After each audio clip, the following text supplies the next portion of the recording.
president of France, has called it a constellation of nations. He envisions a new kind of EU. China is, atheistic, communistic, genocidal, abusive of human rights. I could go on, but, you take the point.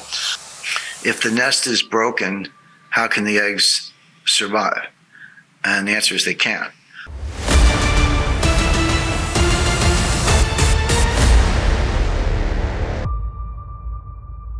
There will still be outsourcing, there will still be trading partners, but it'll be like a club. They'll be friends. So they'll be kind of liberal, democratic, advanced economies.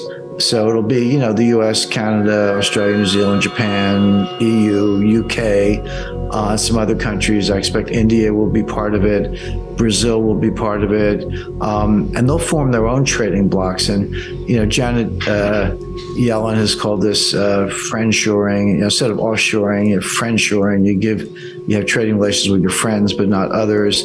Emmanuel Macron, the president of France, has called it a constellation of nations. He envisions a new kind of EU, but not just like the existing EU. Maybe that would include the UK and others.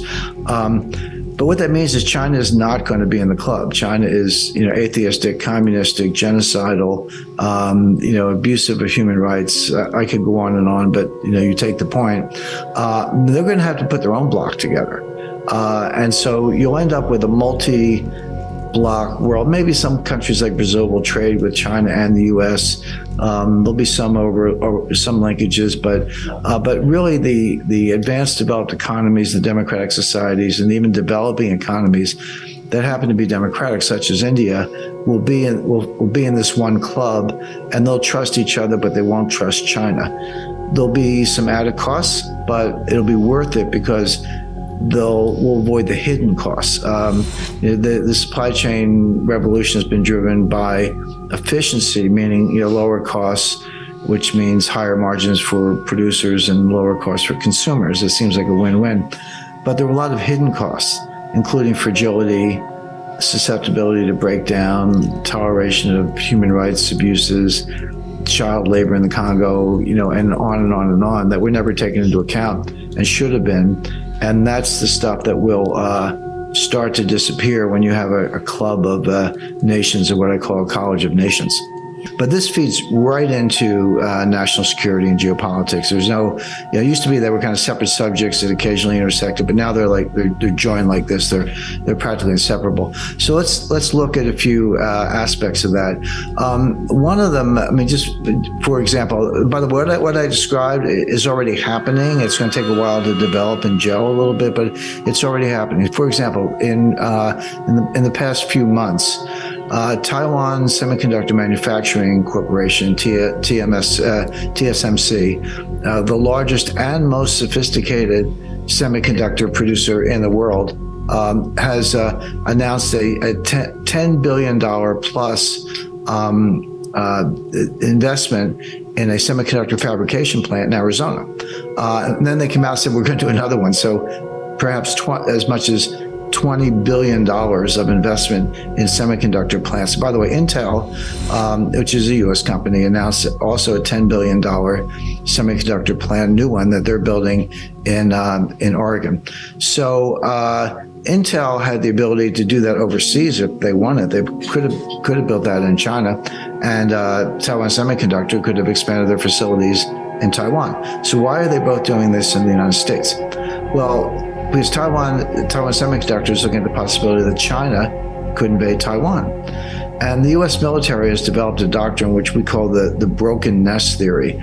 And ironically, it comes from a Chinese proverb, which is, if the nest is broken, how can the eggs survive? And the answer is they can't. And as applied to military affairs, what that means is this: if China invades Taiwan, leaving aside whether the Seventh Fleet will interdict it or whether the U.S. is drawn into war, that does seem likely, by the way. But that aside, we cannot afford to let the Taiwan semiconductor technology and facilities fall into the hands of the Chinese communists. We won't. So we'll destroy it. We'll blow it up. Now, the Taiwanese may blow it up themselves. If they don't, we will. But either way, if the Chinese succeed in their invasion, they're going to get there, and everything I just described, the manufacturing facilities, the technology will be gone, burned to the ground. So Taiwan's saying, well, we better build something in the United States so that even if China does invade, we as a company survive and can grow our technology. So you can call that onshoring. It is a kind of onshoring. Well, it's onshoring for Intel. It's not onshoring for Taiwan Semiconductor. It's really offshoring because they're coming to the United States. But they're looking at it in a geopolitical strategic context, which is, hey, we better get out of Taiwan just in case it's invaded by China. But this goes to my point about the College of Nations. The U.S., it's not that the U.S. won't have any trading partners. Of course it will.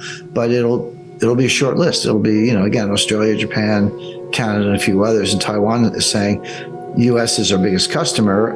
Why not? We're worried about a Chinese invasion. Why not move to the United States? That's one example. Another example, there's something called CFIUS. It's a government agency. When you say CFIUS, people say, does it itch or burn? But it's an acronym. It stands for Committee on Foreign Investment in the United States. And a lot of my work for the intelligence community involved working with CFIUS. Now, this is a multi-agency body. It's housed in the Treasury Department, so the Treasury Department takes the lead, but it includes the Defense Department, the Commerce Department, the State Department, and other government agencies. Defense I mentioned, as you might expect. But they get to look at foreign acquisitions of U.S. companies, and they're not looking at it from an antitrust point of view or the SEC point of view.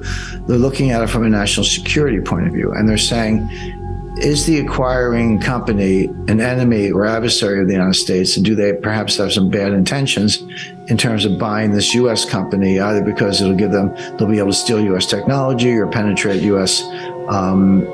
Intelligence networks or research networks, et cetera. And the Treasury doesn't do that work directly. They outsource it to the intelligence community, to the CIA and Director of National Intelligence and other branches of the intelligence community. So we were the ones who had to kind of go out and, gather the data, so to speak, and analyze it and report back to the Treasury. The intelligence community didn't make the decision, but they gave the Treasury Department the information they needed so they could make a smart decision about whether this was dangerous or not. Well, that whole network, that whole tool I just described, has been around since the 80s, but Congress has recently beefed it up. They've expanded the list of transactions potentially subject to review.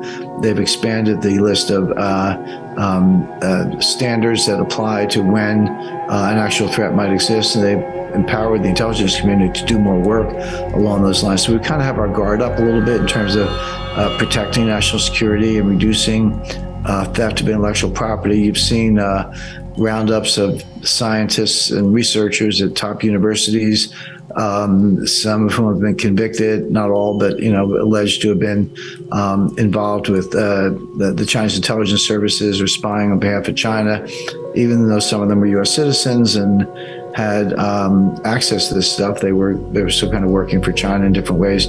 So those networks are being broken up. So there's a lot going on, but it all kind of, whether it's strictly economic, which a lot of it is, or relates to national security, which is definitely a large factor here. What you're seeing is, Europe separating itself from Russia, Europe separating itself from China, the U.S. clearly separating itself from China. What's interesting about that process is it's not a one-way street. China is decoupling from the United States. It's not the case that the U.S. is just pushing China off the bus saying, hey, you're out of the club. China's okay with that. China's like, hey, U.S., we don't want to do any business with you either. This has to do with the rise of Xi Jinping. He's kind of the new Mao Zedong. He's emperor, dictator for life. He's a pure communist ideologue. Does he care about the economy? Yeah, a little bit, but he cares more about Communist Party power and Communist Party ideology and his role as the English translation of the Chinese character core. He's the core of the party, and the party is the core of the country, etc. But this is pure communism.